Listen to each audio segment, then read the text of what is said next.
Hi, I'm Jenni Lee from Block 5 Studio, and this is going to be my art studio vlog number 1. I realized over the years of running mine and my husband's social media accounts that I've done all different types of posts, just like picture posts, and then time lapses and reels that I would create, different things like that. I started going live, and that was really fun. It's hard to make mistakes on the camera, which I feel like I do every time. But it's fun to interact with people. But I got into watching vlogs while we were sick this holiday season, and everything kind of stalled to a halt in our world. And I realized, you know what I haven't done is I haven't done like a vlog. So I decided today will be the first.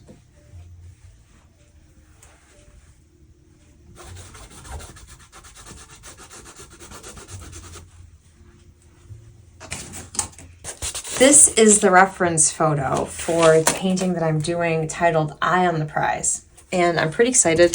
This is going to have a really spectacular color palette, which I cannot wait to see. So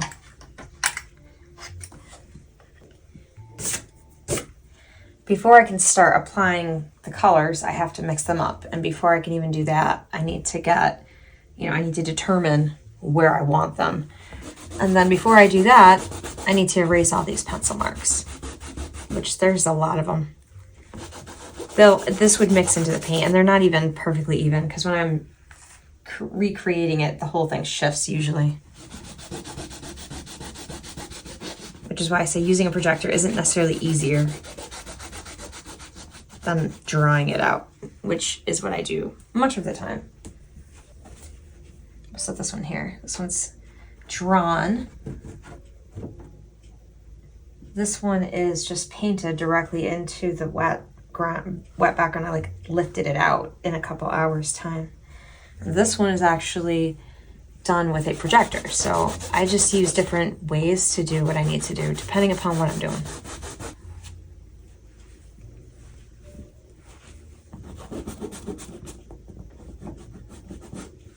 So anyways, this will probably take a while.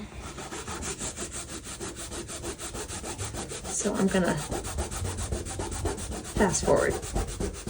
When creating these paintings in the past, I have mixed one color at a time.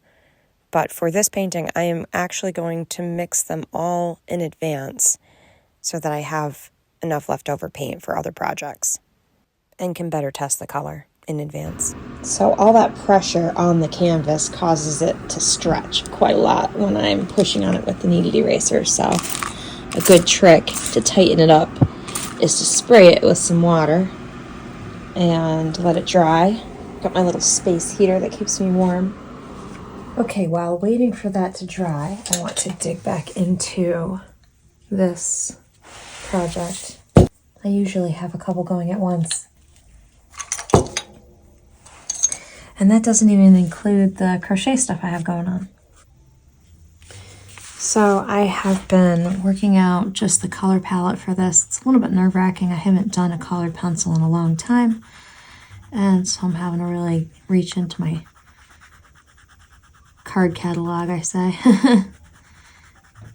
And if I do not like what I see, there's still ways to kind of help myself find the color I want, even with all this layer on here. Right now, I don't mind it. It's a little bit more exaggerated than in the reference photo that I'm using, but I like to exaggerate.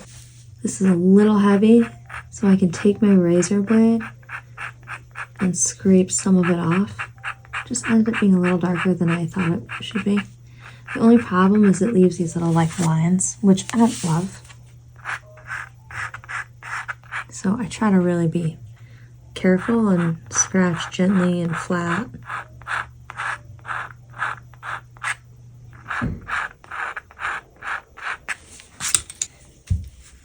Then I can add my color that I'm hoping to tone it down to a little bit. see how I come along. That worked really nicely for that spot down there. That's still a little heavy-handed up there, but just maybe how it goes. I don't know. This says archival rag mat board, so I like how thick it is and how much layer I can, or how much color I can layer up. What I really need to do is figure out these bolts that have kind of caused me consternation, and I just don't feel like doing them live. They're challenging, and I feel watched, especially since I have to like hug over the paper. My whole body really needs to be on top of it. So that being said,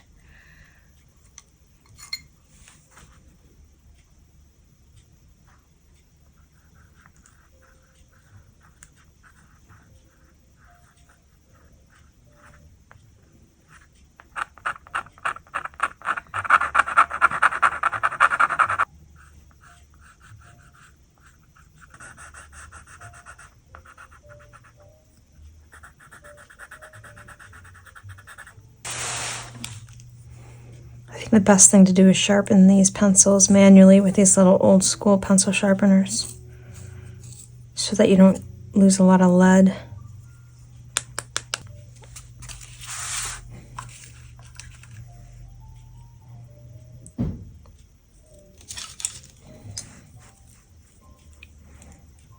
I think makeup brushes work really well to move the very fine but very potent little shavings that you get inevitably. The pencil grinds into the paper, or you sharpen it and inevitably you just get a bunch of shavings everywhere.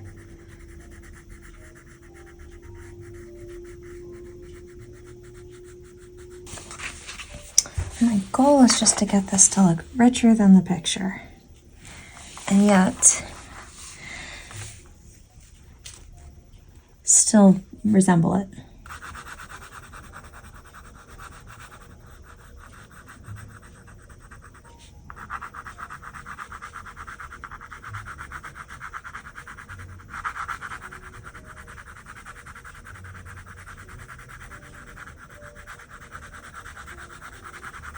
I want to make sure that I reserve my highlights.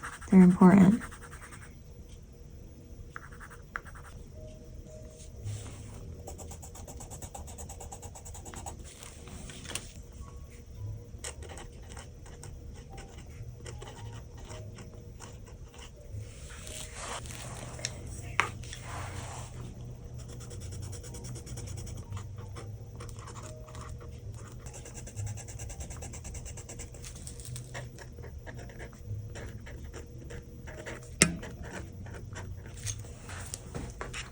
I like to keep track of the colors that I'm using or like to use on different color swatches. I have several that have been used recently. These were some of the colors for Go Taste and See, and here's the colors for Eye on the Prize.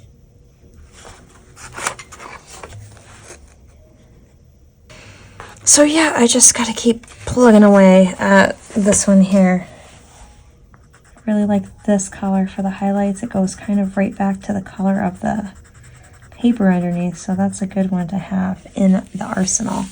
As I was working on some highlights here, I was wondering what I might use, and this is definitely a good highlight one. So I'm excited to have found this one here.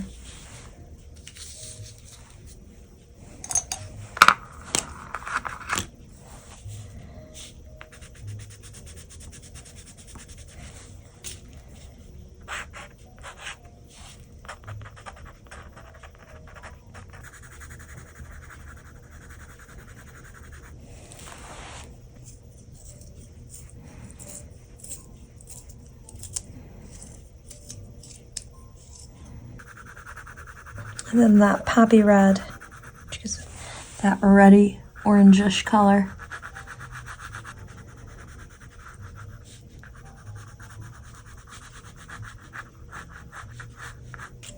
It's black raspberry here for the edge.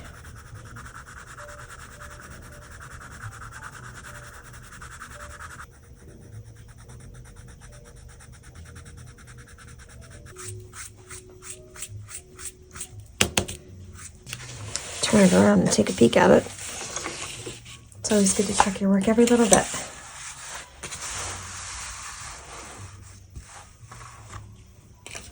I have to rest my elbow for a little bit. Not too bad. When not in the studio, I can totally be found upstairs in my crochet corner, catching some YouTube and working on my latest pattern test. Not sure if these sounds are allowed in YouTube or not, but I do love to pattern test. It's just like a collaborative effort to help a designer work out her pattern kinks before it actually gets released to the public. This one is for Wellstone Creations, who has accounts on Facebook and Instagram, and I love pattern testing for her. I've done, gosh, I don't know, several, half dozen maybe.